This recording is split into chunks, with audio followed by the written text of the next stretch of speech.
Hello, everybody. My name is Tristan Duarte, and I'm a representative from Group 2. And in our presentation, we will be talking about what makes a conspiracy. Before we jump into that, first, we'd like you to meet the team. Like I said, my name is Tristan Duarte. I was born and raised in Port Washington, New York. I'm a senior, and my major is in public policy. Hi, my name is Caitlin Dunker, and I'm from Hohokus, New Jersey. I'm a freshman, and I'm an organizational and community leadership major. Hi, I'm Bailey Daniels. I was born in Dover, Delaware. I'm a junior, majoring in wildlife conservation and ecology. Hi, my name is McKinley Collins. I was born in Clinton, Maryland. I'm a junior, and my major is wildlife ecology and conservation. Hi, I'm Gavin Sams. I was born here in Wilmington, Delaware. I'm a junior, and my major is wildlife ecology and conservation. My name is Veronica Dolby. I was raised in Laurel, Delaware. I'm a sophomore, and my major is wildlife ecology and conservation. Today, we're going to be explaining conspiracies with science. And in order to do that, we're going to give you an example of a conspiracy, then break that down into what is true about it and what is false. And from there, we're going to discuss about the effects this has on the apocalypse. But before we get that far, we need to first talk about what a conspiracy theory is. Merriam-Webster Dictionary defines a conspiracy theory as, quote, a theory that explains an event or set of circumstances as a result of a secret plot by usually powerful conspirators. 3 conspiracy theories you might know off the top of your head. 1, aliens at Area 51. 2, whether or not Bigfoot is real. And then 3, the presence of the Illuminati. So you might be wondering, what makes conspiracy theories so successful and effective? In the modern day, it's social media information spreading. The fact that I can jump on my phone and share information with someone across the world in milliseconds or seconds just allows for people to spread information so quickly and gives access to so many more people than used to have it, that just simply by having that access to so many different theories, so much more information than we've ever had, the exposure to conspiracy theories is so much higher that more people believe it because more people are exposed. Next is lack of trust between government and citizens. And a lot of the time, citizens do not trust the word of government officials, particularly regarding a specific circumstance or set of events. And for that reason, they will draw alternative conclusions or theories as to what actually happened. And once again, this comes from a lack of trust, which of course will be exacerbated in periods of political unrest with many social issues where people trust the government less and less. So they trust the word of the government less and less, and therefore offer theories as to what's actually going on. And then finally, you have the underlying psychological motivation, which I will get into in the next slide. So there are 3 major motives behind the psychology of conspiracy theories. Karen Kent, professor of social psychology and director of graduate studies in the School of Psychology at the University of Kent, attributes this to the reason why people tend to believe in conspiracy theories. The 3 main ones are the epistemic motive, the existential motive, and the social motive. The epistemic motive refers to the human desire for knowledge and certainty.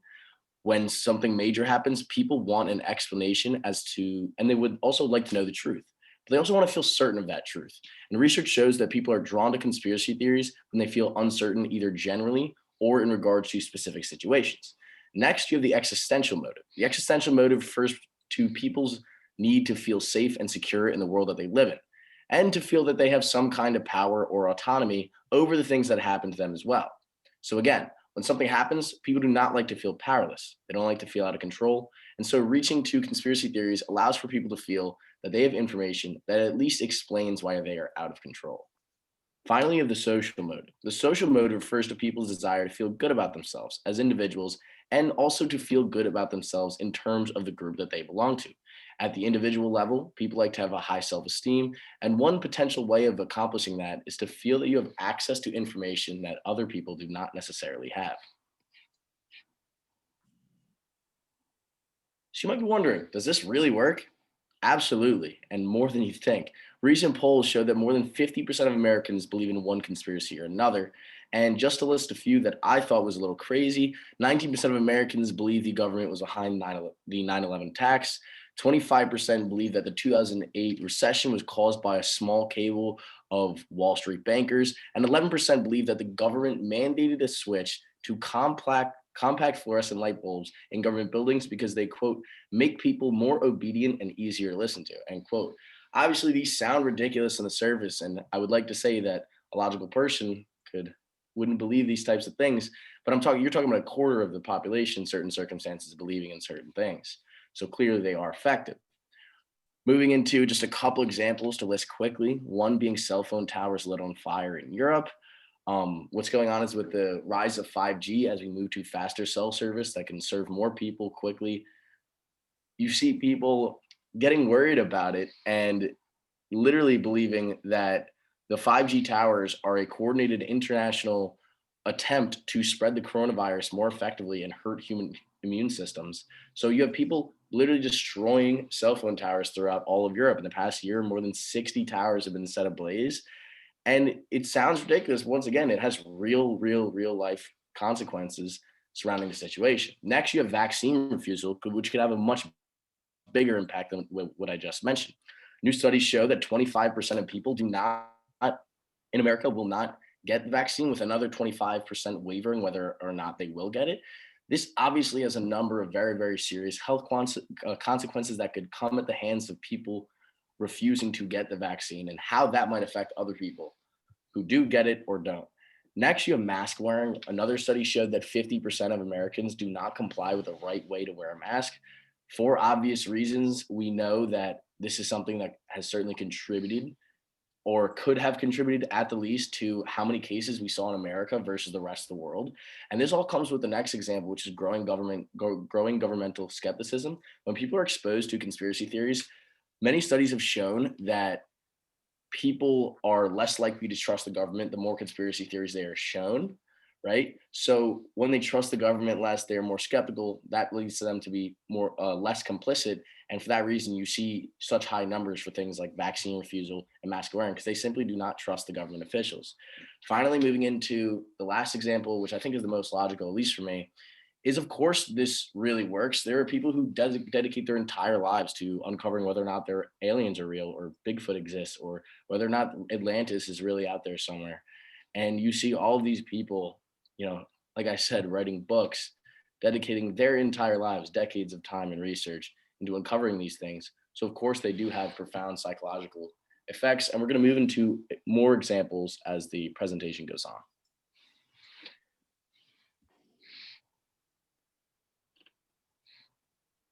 So for case one, we have UFO-like clouds. So on January 7th, 2011, Wesley Tyler was going out to his car in Myrtle Beach, South Carolina, when he looked up to see these mysterious looking clouds. No one knows what caused them, but some people thought it was either UFOs or HARP.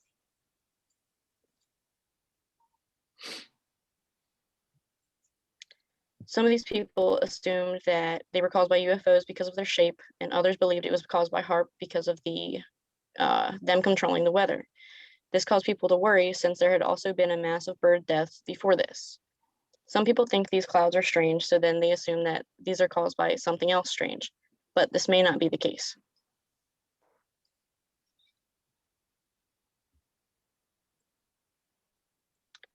These are called hole punch clouds. These are miniature snowstorms that happen in the thin sub-freezing cloud layers from airplanes passing through them. And HARP stands for High Frequency Active Auroral Research Program, which they have been linked to causing earthquakes, global warming, and other similar events. Case two is going to be weather machines. Is it even possible to manipulate the weather? And could it be used in warfare? And what exactly is in these chemtrails that we keep seeing? So to start us off, here's a brief history on weather modification. This stuff predates back to the American Civil War. All right, soldiers thought that shooting off guns brought rain because after every major battle, there was a huge deluge of water. And you can see this in all the old films that have surfaced since then. In 1969, the officials of Thailand started an artificial rainmaking research and development project. This was due to the fact that they were experiencing an immense and crazy drought, and they weren't able to upkeep their crop. If you look to the right of your screen, you'll see something that kind of looks like a gun, but is called the Cloud Buster. And this was designed and developed by Williams Welch in 1950s. It is said to use one's organ or one's spiritual power to bring rain. Obviously, this is pseudoscience and was even looked at as a science at one point, but we no longer believe in it. And up on the top, we see a picture of the Howling Storm, which is a book about the American Civil War and how weather affected it. So there are facts to this. We can and do manipulate weather. We have used weather modification to deter hurricanes, to bring precipitation to arid farmland, and even at one point in war. How we do this is a process called cloud seeding.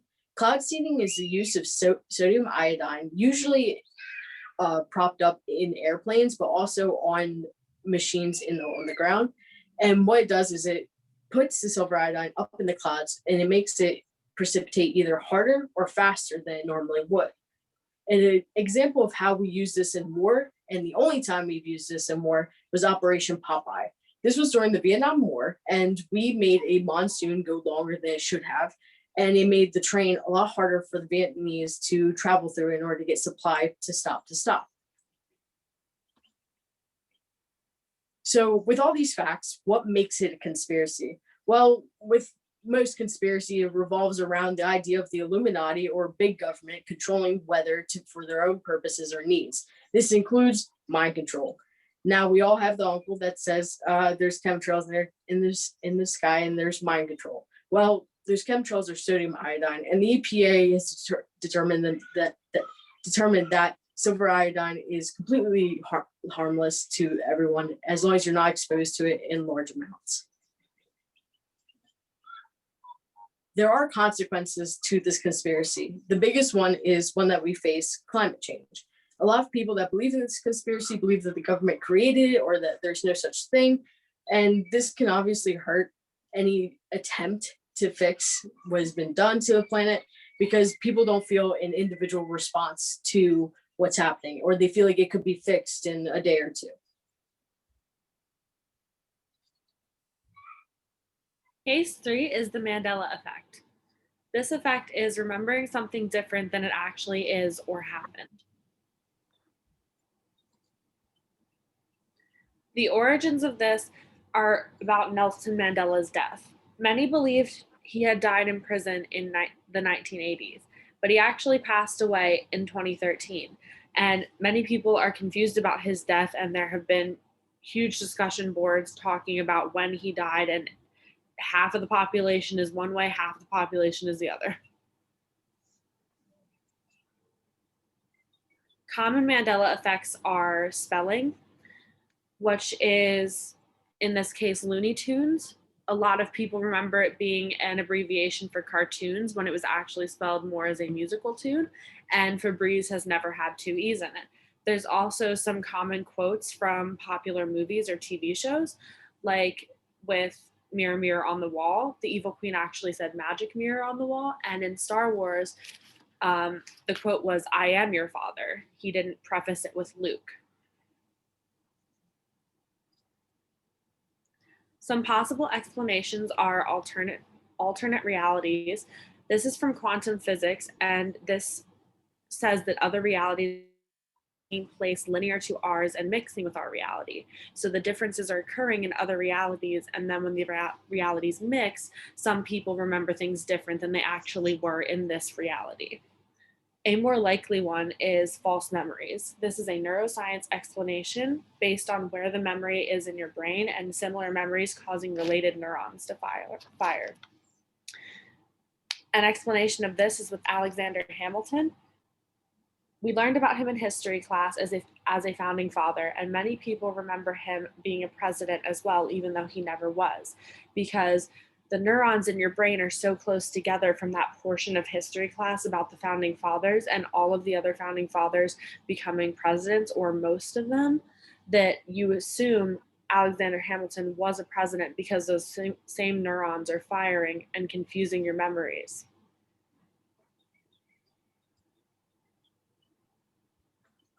So, case 4 is phantom time theory.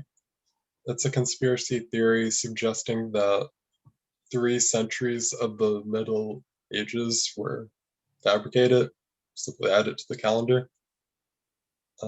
The most famous one suggests that Charlemagne was a myth, a King Arthur type figure. So the first phantom time theory was concocted by German historian Herbert Illig, who claimed that 297 years of the Middle Ages were fabricated. He suggested that Pope Sylvester II, Holy Roman Emperor Otto III, and Byzantine Emperor Constantine VII all conspired together to have Otto begin his reign in year 1000. There was a similar theory developed by Russian mathematician Anatoly Fomenko called New Chronology. Both New Chronology and Phantom Time hypothesis question the inconsistencies in astronomical calculations as evidence for their theories. Neither has received any serious response from the scientific community, and in Fomenko's case, some authors have criticized his calculations. So both New Chronology and Phantom Time theory claim that there has been a secret plot within the Catholic Church to rewrite history. Garry Kasparov, the Russian Grand Chess Master, is the most famous subscriber to New Chronology. So conspiracy theories can sometimes feel outdated, but they're actually way more popular than we think. You may say, who actually believes in conspiracy theories? But according to a 2019 survey in the United States by Statista Research Survey, 47% of people believe that Lee Harvey Oswald didn't act alone in assassinating JFK. Along with that, 27% of people believe that the government is hiding aliens in Area 51, and 21% of people believe that the Illuminati secretly controls the world. Even though these conspiracies aren't, like the statistics aren't very high in these conspiracies, the theories are backed up by many people and they have many effects on the world we live in today. So, although conspiracy theories may seem innocent and harmless, some can largely impact all aspects of social involvement. When people believe that conspiracy theories are factual logic, they begin to feel like they lack power and that nothing they do can change the outcome of certain situations. This causes the same people to not actively participate in important tasks such as recycling or even voting. According to a New York Times article by Karen Douglas, a study showed that people who were exposed to anti-government conspiracy theories were less likely to want to vote than those who had read information refuting conspiracy theories. These theories not only affect the person that believes them, but it also affects everybody else that surrounds them too. An example of this can be recalled from Gab when she discussed climate change. Those who believe that climate change is not real and that it doesn't exist are less likely to do things to help the environment, such as recycle or even limit pollution. There are serious repercussions for these actions, and these are the effects of only one theory. So you can imagine how many more theories affect all other parts of our lives. They really do shape the world and how we think. We hope that you enjoyed our presentation and that it was able to inform you about conspiracy theories and all of the effects that come with it. And if you're really interested, here's some further reading, most of which are YouTube videos and very up to date about QAnon and how that's becoming an uprising in conspiracy theories. I also put 2 different books here. The Howling Storm is about weather modification. And if you're more interested in the psychology behind conspiracy theories, I really would want you to check out Conspiracy Theories and Other Dangerous Ideas. And here are references we used to create our presentation.